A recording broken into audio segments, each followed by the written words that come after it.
আসসালামু আলাইকুম সম্মানিত ভিউয়ার্স, আজকে আমি একদিনে বাচ্চা তুলেছি। একদিনে বাচ্চা তোলার পরে আমি প্রথমত এখানে গ্লুকোজ দিয়েছি। গ্লুকোজ দেওয়ার পরে আমরা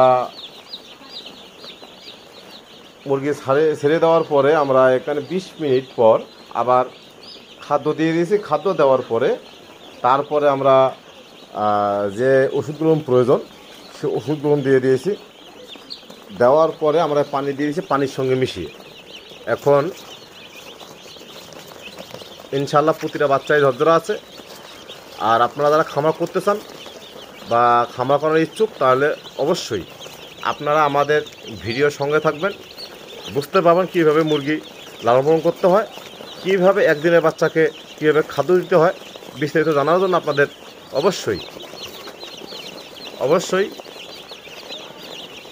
এই ভিডিও দেখতে হবে, তাহলে আপনারা খামার করতে পারবেন। নতুন খামারিরা আপনারা